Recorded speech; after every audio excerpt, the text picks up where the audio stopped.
Hello friends, welcome to SSC coaching centre. दोस्तों, आज आपके लिए मैं नंबर सिस्टम का प्रश्न लेकर के आया हूं।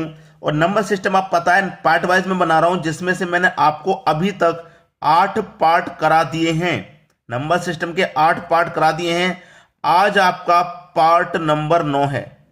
ठीक है, नंबर सिस्टम का पार्ट नंबर 9 है।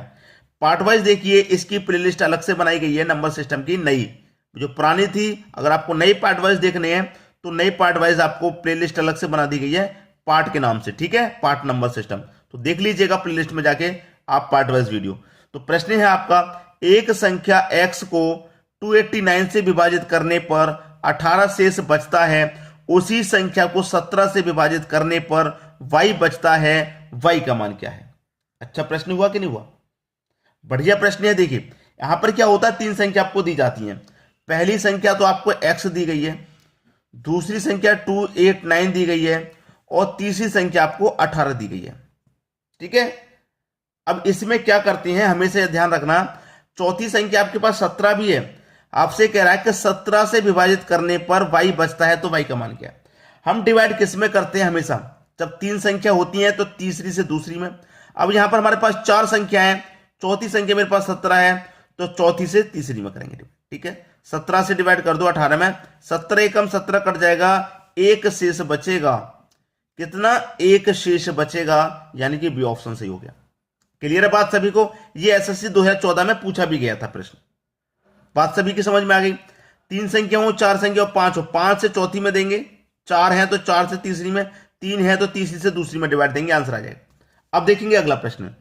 अगला प्रश्न है, एक संख्या 2736 से विभाजित करने पर 75 शेष बचता है, यदि उसी संख्या को 24 से विभाजित किया जाए तो क्या शेष बचेगा?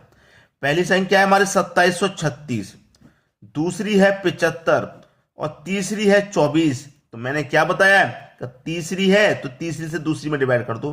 तो मैं 75 में क्या करूंगा, 24 से डिवाइड कर दूंगा, 24 से 3 बार में कट जाएगा 72 तक। 75 से 72 तक कट गया तो 3 शेष बचेगा ना भैया। कितना शेष? 3 बचेगा, जो कि डी ऑप्शन में दिया गया। ये एसएससी 10+2 में पूछा गया था 2011 में। क्लियर है? अगर 4 संख्या होती तो चौथी से हम तीसरी में डिवाइड करते, 5 होती तो 5 से चौथी में। आसानी से समझ में आ गया कंसेप्ट। अब देखेंगे अगला प्रश्न। अगला प्रश्न है, एक संख्या जब 5 से विभाजित की जाती है तो 3 शेष बचता है, तो उसी संख्या के वर्ग को 5 से विभाजित करने पर क्या शेष बचेगा? 5 से विभाजित की जाती है तो 3 शेष बचता है, और 5 से विभाजित करेंगे तो क्या शेष बचेगा? 5 3 5, यही तो संख्या है हमारे पास। मैंने क्या बताया कि तीसरी संख्या से डिवाइड कर दो दूसरी में, लेकिन 3 में तो 5 से डिवाइड जाएगा ही नहीं जाएगा, कोई बात नहीं, लेकिन प्रश्न को ध्यान से पढ़ लेंगे तो चला जाएगा। कैसे? 5 से विभाजित की जाती है तो 3 शेष बचता है, उसी संख्या के वर्ग को 5 से विभाजित करना है। संख्या के वर्ग को 5 से विभाजित करना है दोस्तों। तो 3 का वर्ग कितना हो जाएगा? 9। अब तो 5 से विभाजित चला जाएगा, 5 एकम 5, शेष कितना बचेगा? 4। प्रश्न को ध्यान से पढ़ा करें ताकि आपको कभी भी कोई दिक्कत ना आए। ठीक है, 4 शेष बच गया, डी ऑप्शन सही हो गया। वो वर्ग को 5 से विभाजित करने के लिए कह रहा है, तो वर्ग को हम 5 से विभाजित करेंगे। अब देखेंगे अगला प्रश्न।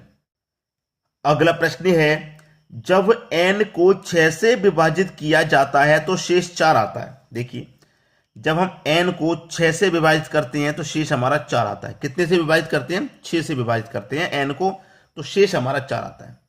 जब 2n को 6 से विभाजित किया जाता है, जब 2n को 6 से विभाजित किया जाता है तो हमारा शेष फल कितना होगा, ये कह रहा है। ठीक है, अब एक चीज समझ जाइए आप प्रश्न में। ठीक है, जब मैंने n को 6 से डिवाइड किया तो हमारा शेष कितना आया? 4 आया, मतलब n का मान मेरा 4 आ गया। अब जब n का मान 4 है तो 2n का मान कितना हो जाएगा? n का मान तो 4 है, 4 का गुना 2 से करेंगे तो 8 आ जाएगा कि नहीं आ जाएगा भाई? 8 आ जाएगा। क्लियर है सी बात? 8 आ गया। मेरा 2n का मान कितना आ गया? 8 आ गया। मेरे 2n का मान कितना आ गया? 8 आ गया। 2n इक्वल टू मैं 8 का रख सकता हूं कि नहीं? 2n का मान मेरा 8 आ गया, और 2n में मैं क्या करूंगा? 6 से डिवाइड करूंगा। 2n में 6 से डिवाइड करूंगा तो इसका शेष मेरा कितना आ रहा है? 8 आ रहा। तो शेषफल कितना होगा? नहीं, विभाजित किया जाए, 6 से विभाजित करूंगा मैं। 6, 2n का मान मेरा कितना है? 8 है, इसको मैं 6 से विभाजित करूंगा तो 6 कम 6, शेष बचेगा 2 शेष बचेगा। भाई जब मेरा n का मान 4 है तो 2n का मान 8 है, और 2n का मान मुझे पता चल गया 8, और मैं इसमें डिवाइड कितने से कर रहा हूं, 6 से कर रहा हूं, तो 6 कम 6 2 ही तो शेष बचेगा भाई। दो आपका सही जवाब पहला ऑप्शन। क्लियर सभी को। अब देखेंगे अगला प्रश्न। अगला प्रश्न है 2 की पावर 31 को 3 से विभाजित करने पर शेषफल क्या होगा। एसएससी 10+2 2013 का प्रश्न।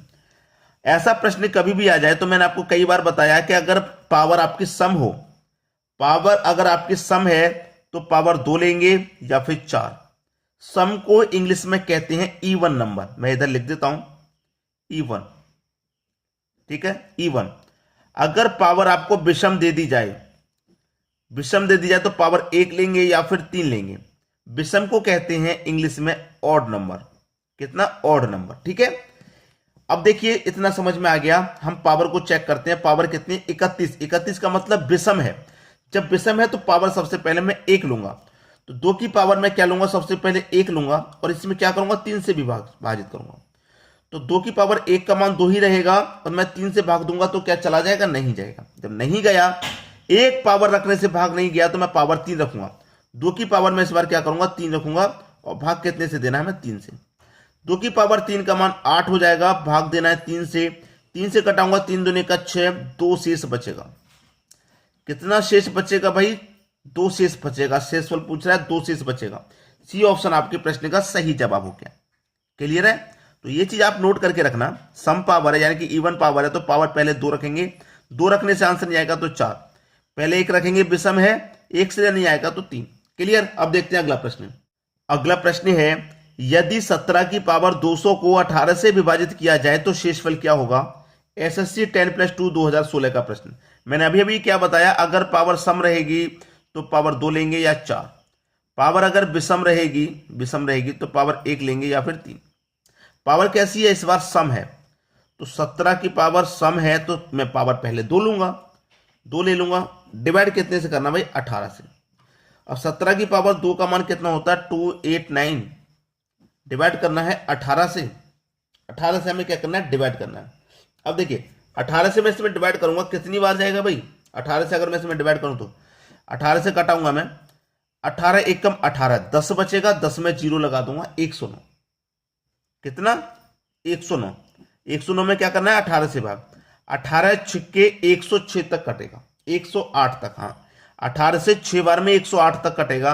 अब 109 में से 108 कट गया, बचा कितना, 1 ही तो बचा, यही तो शेष बचा, 1 शेष बचा यहां पर। सी ऑप्शन बिल्कुल सही हो गया।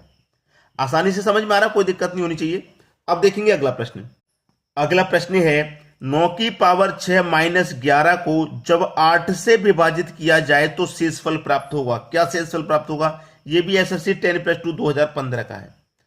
देखिए पावर कैसी है, सम पावर है भाई। मैं चलिए एक बार और लिख देता हूं, लास्ट बार। पावर सम रहेगी तो पावर 2 लेनी है या 4, और अगर विषम रहेगी तो 1 लेनी है या फिर 3। पावर कैसी है, सम है तो पावर 2 लेंगे। तो 9 की पावर क्या लेंगे, 2, माइनस कितना करेंगे 11, डिवाइड कितने से करेंगे, 8 से करेंगे। 9 की पावर 2 का मान, 9 की पावर 2 का मान कितना होता है भाई, 9 की पावर 2 का मान होता है 81। 81 में से क्या करेंगे, माइनस के 11 करेंगे, डिवाइड करना है 8 से। 81 में से अगर मैं 11 घटा दूंगा तो मेरा 70 बचेगा, डिवाइड करना है 8 से। 8 से घटाऊंगा, 8 8 64 तक कटेगा, 8 8 64। 70 में से 64 तक कट गया, बचेगा कितना, 6 में तो भाग जाएगा नहीं, यही तो मेरा शेष बच गया 6। ये आपका सही जवाब, पहला ऑप्शन बिल्कुल सही। क्लियर है। अब देखते हैं अगला प्रश्न। अगला प्रश्न है 49 की पावर 15 माइनस 1 किस संख्या से पूर्णतः विभाजित है। पावर कैसी है, विषम है। जब विषम पावर है तो पावर पहले 1 लेंगे। 49 की पावर क्या करेंगे, हम 1 ले लेंगे, उसमें से घटा देंगे 1 को। घटाने के लिए कह रहा है ना, 1 घटा देंगे। 49 की पावर 1 का मान भैया 49 ही रहेगा, उसमें से हम 1 घटा देंगे। अब 49 में से जब 1 घटा देंगे तो बचेगा कितना, 48। अब ये जो 48 है किस संख्या से कटेगा, 50 से कटेगा, बिल्कुल भी नहीं कटेगा, 51 से भी नहीं। 29 दूने का 58, 48 58 नहीं है, 8 से कटेगा। जब 3 ऑप्शन गलत हो गए तो 8 से कटेगा। 8 से कटाऊंगा मैं, 8 से कटाऊं, 8 6 48, 6 बार में पूरा पूरा कटेगा, कुछ भी शेष नहीं बचा। 48 पूरा पूरा कट गया तो मेरा डी ऑप्शन ही सही जवाब है। अब देखेंगे अगला प्रश्न। अगला प्रश्न है 7 की पावर 19 प्लस 2 को 6 से भाग देने पर शेष क्या होगा। एसएससी 10+2 2017 का प्रश्न। ठीक है, पावर कैसी है भाई, विषम है। जब विषम है तो पावर 1 लेंगे, तो 7 की पावर 1 ले लेंगे प्लस का 2, 6 से भाग देना है इसमें, 6 से। 7 की पावर 1 का मान 7 ही रहेगा, उसमें हम 2 जोड़ेंगे और भाग कितने से देंगे, 6 से। 7 में जो 2 जोड़ा तो 9 हो जाएगा और डिवाइड देंगे 6 से, 6 1 कम 6, 9 में से 6 कट गया, बचेगा कितना आपका 3 शेष बचेगा। यही आपका जवाब हो गया, मतलब बी ऑप्शन बिल्कुल सही। अब देखते हैं अगला प्रश्न। अगला प्रश्न है 3 की पावर 21 को 5 से विभाजित करने पर शेष क्या होगा। एसएससी सीजीएल 2011 में पूछा गया प्रश्न था। 10वां प्रश्न है और टाइमिंग कितनी हो गई, 12-13 मिनट की लगभग। 10 प्रश्नों को मैंने 12 से 13 मिनट में करा दिया, तो आप खुद समझ सकते हैं मैं आपका समय बर्बाद नहीं कर रहा, सही समय से प्रश्न को करा रहा हूं, आपका समय की बचत करा रहा हूं, अपनी भी। ठीक है, समय की बचत होनी चाहिए। ये 10 प्रश्न में चाहता तो 20 मिनट या 25 मिनट में भी वीडियो बना सकता था, लेकिन मुझे इतना टाइम खराब नहीं करना। आपका जो रियल तरीका है वो बता करके जल्दी से जल्दी मुझे बता देना है बस। तो ये प्रश्न मैं आपके लिए होमवर्क के लिए दूंगा भाई, एक प्रश्न तो मैं आपको होमवर्क के लिए दे सकता हूं। तरीका आपको सबको मैंने बता ही दिया है, तो इस प्रश्न का आंसर आप मुझे कमेंट करके बता देंगे कमेंट बॉक्स में। ठीक है दोस्तों, वीडियो देखने के लिए आपका बहुत बहुत धन्यवाद।